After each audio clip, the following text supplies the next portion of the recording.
Hello everyone, Angelo here, homeless filmmaker in LA, and I am proud to not be paying landlords. I was thinking about this recently as I, have been showering in the morning around 5 a.m. and it hasn't even really gotten cold yet outside. If it'll get cold, I mean, I'm sure it'll get colder in LA, but shower with water bottles and body wash, and it hasn't been too bad. But also, I've been reading the Trump administration is trying to roll back some kind of eviction protection for tenants, and 40 million people can't pay rent and are facing eviction. They can't get jobs. People who are sick, pregnant, have children, dependent on medications to survive, not going to be able to live. And what do the bootlickers do? A little bit back up a second. Okay, let's pin that one and circle back to it. What is a bootlicker? Then we'll go on from there. Bootlicker is someone who has no respect for themselves. They will essentially get on their hands and knees or just lie flat on the ground. You can sort of do it like this. Oh, you can't see my hands, but arms straight back, almost like you're going forward like a bullet.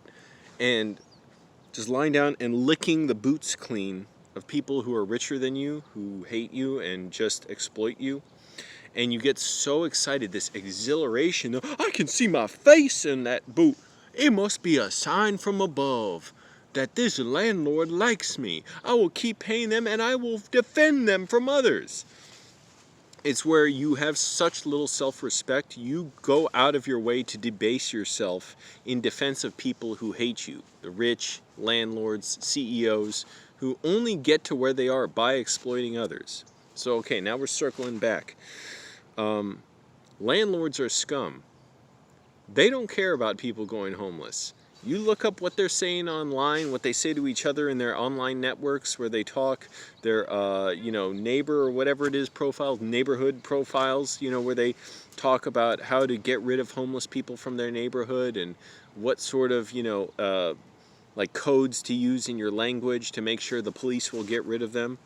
And make sure and get together and make sure that one, nobody poor can even buy anywhere in your neighborhood. Make sure zoning laws ensure that they can't do that, and that's not just the rich douchebags living in these neighborhoods, but it's realtors, it's property developers, land developers, landlords certainly, and the result is, apparently to them, this is good, and the bootlickers, like, this is good. Don't change this. 40 million people face homelessness. That's not a failure of that's not merely a failure of policy. That is the policy. The policy is to inflict pain on poor people, to keep poor people out of neighborhoods, and it's also a way of trying to. There are certain ways of working within that, ways of especially punishing black and brown people and making sure that they're poor, they stay poor. If they're, if they are threatening to, get more money to become better off, you find other ways to destroy them. Look up Black Wall Street. But there are plenty other ways to do that too. Well, they're changed laws, literally changed laws just to make it 10 times harder for a black person to be financially well off than a white person.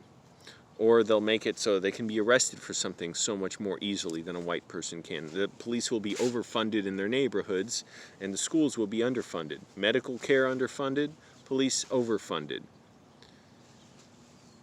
So this is the policy that apparently people want, and then they want you to blame poor people for that policy. And people cannot think outside of what they're used to. I know the bootlickers, they're like, but you don't understand. Landlords house people, and they make money. And that's good because it gives me excited. It makes my little peenie go up because then someday it makes me think I'll make money that way. Okay, slow down. First of all, no matter how much money you make, these people will never respect you because you're always a person who's potentially on their way to being poor again, and they cannot respect that. But setting that aside,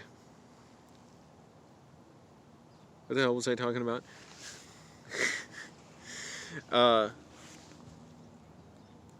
fact that the landlords house people doesn't mean anything good, because they're exploiters. They're exploiting you. They're taking money that you make, you work for their investment, which is their risk.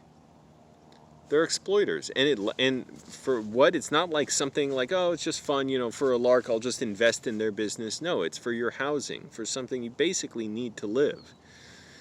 And I'm only able to get by because I'm sort of like able to scrounge on like, the outskirts of like what has been made available for me. If I was not able to fill up my water bottles at the park, if I was not able to go to the food bank, if I was not able to get away with parking my car to sleep at certain places, basically the only option would be for me is like live off the land somewhere, go in exile, or face arrest for it, for this stuff, like especially sleeping in my car. I mean, people don't even want poor people to sleep in their cars around them.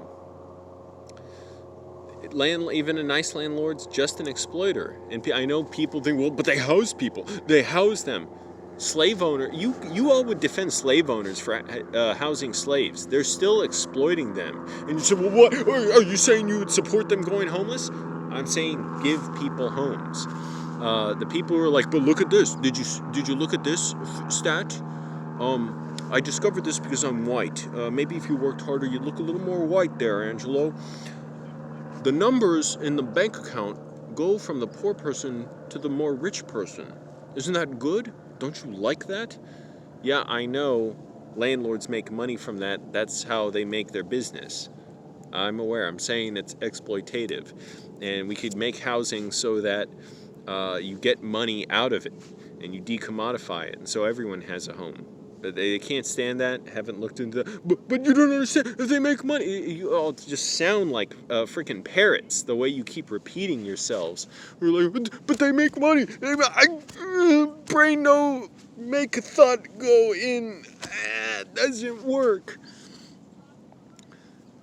And the result is, apparently you hate Americans, because 40 million people face homelessness.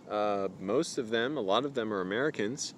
So, excuse me for scratching my face. I just shaved at the water fountain, using the water fountain to clean my razor. It's not that effective for cleaning the razor. So apparently you hate Americans. Now, if you hate Americans so much, if you want to change America that bad, you can just leave. Leave, go away. Go to another country. If you hate Americans, you don't need to be here.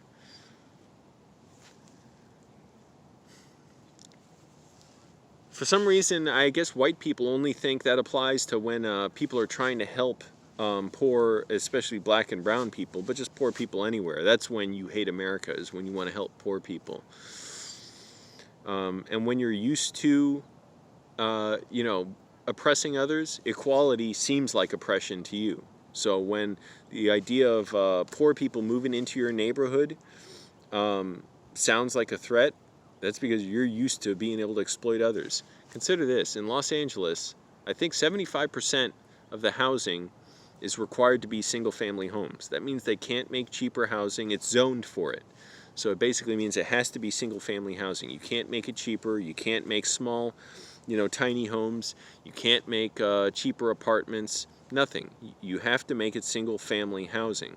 That makes it much more expensive. It basically makes it illegal for poor people to live here. So now you have a classist, racist law that doesn't have to specify anything against poor black and brown people, doesn't have to say anything like, derogatory about black and brown people, which is in particular who a lot of these laws target. All you have to do is figure out what's going to result in segregation and discrimination for people, and you make the law and make it sound like it's very civil and we just put a lot of thought into it, and that's just how we arrived at that result. It's always how you do it. And the precedent's been set, so when you don't care about doing it one time, it means you're not willing to stop at another and another. And Trump, it's not even really a dog whistle, it's just straight up racism when he says, poor people are going to move into your suburbs, low income housing is going to destroy your neighborhoods. Well, white supremacist clans people and just the greater population know what that means. They fear black people and brown people specifically moving into their neighborhoods. So they're happy to keep people poor. And just, let me know, bootlickers, what do you hate about Americans? Why don't you like them? You have freedom of expression in this country, bless the First Amendment. You can express yourself how you like. So let me know what you hate about Americans, what you hate about poor people. I'll be fine. I don't need a home. Get everybody else a home. So you can't claim it's because I just want one for me. You also can't claim that rich people aren't incredibly greedy and want handouts with these laws that they're given to protect their property values. I even saw this one douchebag on, what was it? It's like neighbor.com or something. It's where neighbors can post stuff, to warn each other that a poor person's nearby or whatever. That's mostly what they do on there. And somebody said, wouldn't it make the property values of our neighborhood higher if we all wore uniforms? Like, how nice would it be to know that everybody walked out of their homes wearing the same clothes? Now, that's when you have so few problems in life that the smallest thing seems like the grandest thing that you need changing. And it's like your own fiefdom where you need to dictate how people live. Man, I don't ever want to live in a place without, I ever want to live in a place with a homeowners association, because that just seems horrid. You got all these uptight, creepy-ass crackers saying, and I'm white, I can say that, saying, wouldn't it be nice if we all wore uniforms? What is the point of your life? You've got every problem solved, so now your only problem is how to continue to, enrich yourself at the expense of others, because that means it's harder for poor people to live in your neighborhood. Alright, so again, bootlickers, feel free, let me know, comments are down there, you have free expression, let me know what it is you hate about Americans, why you want 40 million people homeless. There aren't going to be suddenly 40 million more jobs appearing. A lot of people are applying for jobs and not getting interviews, so it's not that. So you can eliminate that. It's not that you care about, black and brown people, you don't, so it's not like you're saying, well, they got to pull them up by their own bootstraps. Yeah, that's garbage when you're taking away any ability people can use to get themselves ahead. So just, let me know. In the meantime, landlords are scum. Even the nice ones, they're still exploiters. Don't pay landlords.